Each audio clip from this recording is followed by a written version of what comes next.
watching EDFL Web TV from the Sporting Globe, 690 Mount Alexander Road in Moonee Ponds.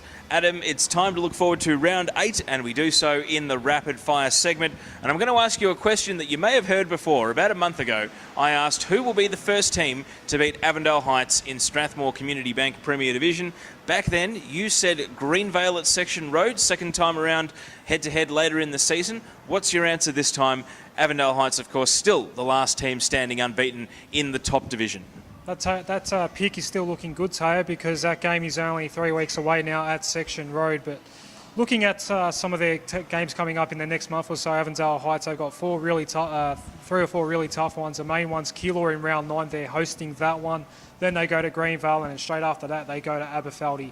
I can't see them winning all 3 of those games. They're all danger games. If I was still to pick one, though, I still think Greenvale might just get them at Section Road. They'll be pretty close to full strength by then. Greenvale, they might have got some form going at that point. And let's face it, Avondale Heights are due for a downer sometime soon. So I'm sticking with my guns there. I still think Greenvale at Greenvale at the moment. All right, Adam, I said Airport West last time. Sorry, I'm going to have to wind that prediction back. And I'm now going to say Strathmore. However, you look at the fixture, and they've already played at Lebanon Reserve. The only other Strathmore game in the home and away season is at Canning Reserve. I'm going to say if Avondale Heights are going to lose a game this season, it might be on the wide open spaces of a Highgate Reserve or a Windy Hill qualifying final, maybe even the grand final. But I think Strathmore is the team to do it. We did the match breakdown on them 2 weeks ago. Strathmore has so much outside pace. That just seems like the one thing that might be able to trouble Avondale Heights. Staying in Premier, Teo, right now the bottom 6, it's going to be really tough for some of those teams to get back up into the top 4 by season's end. Can you make a case for any of those bottom 6 teams perhaps sneaking in? Well, we seem to talk about this every week, Adam. I've been on the Marby bandwagon, and that came to a shuddering halt. I've been on the Airport West bandwagon for quite a while, and that seems to be stuttering as well.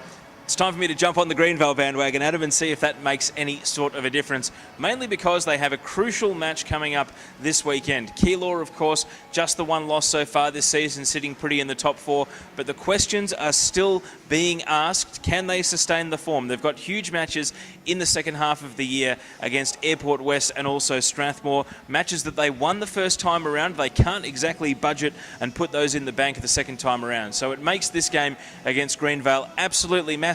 Win here, and they'll be 3 clear of the Jets. I'm not sure Greenvale can chase down anyone else in the top 4. Greenvale's my pick as the only team that can close the gap right now.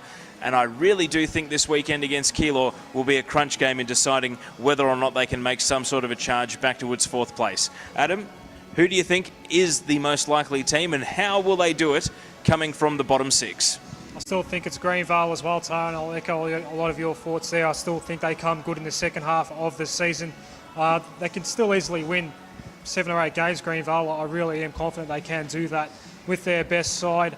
I know they've had a difficult start to the season, but nowhere near their best 22. They are going to come good. I think they beat Keilor this week. That's how confident I am. And as we already mentioned, I'm pretty sure they're going to be a good chance against Avondale Heights. Airport West is the other team at the moment, but they're just way too up and down at the moment. If they can get it right, if they can find some consistency, get back to some of that 2013 form when they really troubled the top sides, the Premier sides in Premier Division, then they might be a sneaky chance as well. But for mine, it's still Greenvale. Adam, we have a clear top 2 in Division 1 at the moment. Essendon Ford Division 1 leaders are West Coburg, Tullamarine right up there with them, only losing by a point when they played against the Burgers earlier in the season. My question, though, is who is the next best team? The ladder is so close. Teams are changing positions drastically each weekend. Who is actually the next best team in Essendon Ford Division 1? Pretty sure it's a team outside the top 4 at the moment in Glenroy, Teo. They have won 3 on the trot. They're really starting to play some good football as well. We know they've got the pedigree. There's not too many changes from the side that did get them to a grand final last year, only to be done by the Northern Saints. For mine, it is Glenroy at the moment. They're playing some really good footy at the moment. There's still a long way to go in this season as well. A lot of chips to fall. So for mine, it is definitely Glenroy at the moment. Well, they've got an ace up the sleeve as well, because Heath Woodhouse, coming back from a few back injury issues, he might be able to play in the second half of the season, and that would really add another player to that forward line, which would be spoiled for choice Glenroy when they go inside attacking 50. However, there is a team that gave Glenroy an absolute hiding on Anzac Day, and they're called West Meadows. they might be the next best team. They're in third at the moment, heading into this crunch game against Tullamarine. If they lose, they will almost certainly find themselves outside the top 4 at the end of the round. But I think West Meadows would sit there saying, don't jump on the Glenroy bandwagon just yet. Look at what we did to them on Anzac Day. It's a very close and interesting division, Essendon Ford Division 1. And right now, I do think you're right, Adam. I do think Glenroy is the next best team. Okay, Teo, it's that time of week where we like to predict a potential upset, and Moz a club in the process as well, because we haven't been in great form lately whatsoever. Do you have an upset for this week in any of the 3 divisions, and how much do you like them? Well, I like them enough to have tipped them in the footballer. I'm going with Hadfield. I don't think you get 48 points up against Glenroy without doing a lot of things right. They're playing Hillside this weekend. Hillside now established in the division, but there are no easy games. It's not like last year where there were some matches that were perhaps soft kills and Hillside were able to turn up and maybe play at 60 or 70% to get the 4 points. Hadfield, they can feel the pinch. The desperation is just starting to creep in for all those one-win clubs at the bottom of Division 1, and I get the feeling they'll have targeted this match, and after the hurt of giving up a potential win against Glenroy last week, Hattie, I'm going with you. All right, Tayo, I see you've gone the easy option this week, so I'll put my neck out and say that Essendon Duda Stars will beat Airport West. It's a very big call, but if we learn anything from the Northern Saints beating Aberfeldy last week, we know that it is possible. Anybody that plays in Premier Division on each Saturday can get the 4 points no matter the opposition.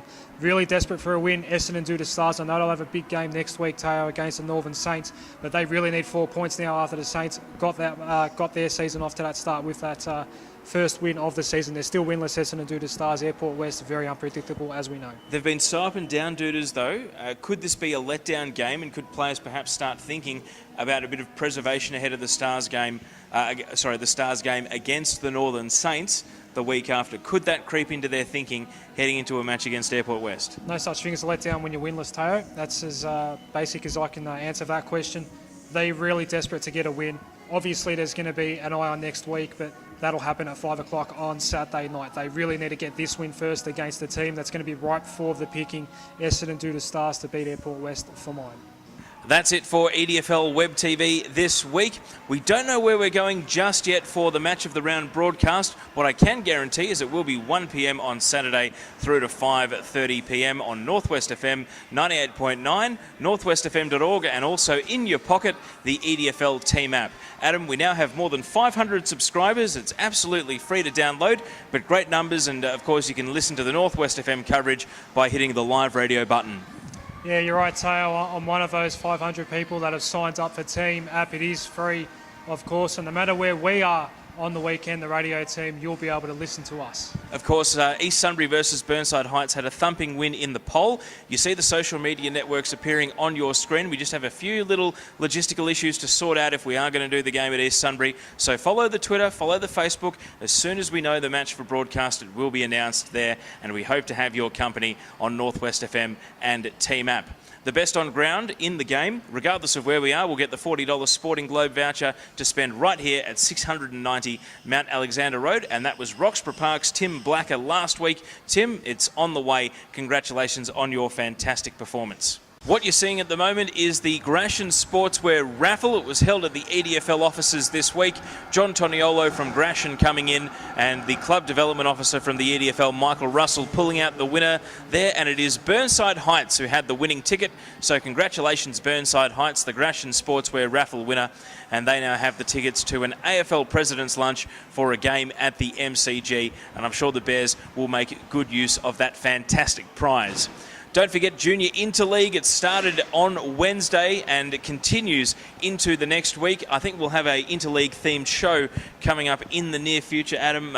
Both the young men and the youth girls representing the Essendon District Football League. We wish you all the best, and hopefully you can fly the flag in the colours of the EDFL with pride, win, lose or draw.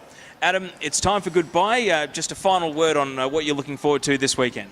Finding out where the broadcast will be, Tayo. Look, there are some very, very big games, obviously. Keilor and Greenvale, massive game. Burnside Heights, East Sunbury. Can East Sunbury get their first ever win in the EDFL? Can't wait to find out against Burnside Heights. That's it for EDFL Web TV. Make sure you support our sponsor right here at 690 Mount Alexander Road, the Sporting Globe. Until next time, enjoy your weekend of football. He's Adem Saricaoglu. I'm Teo Pellizzeri. Goodbye for now.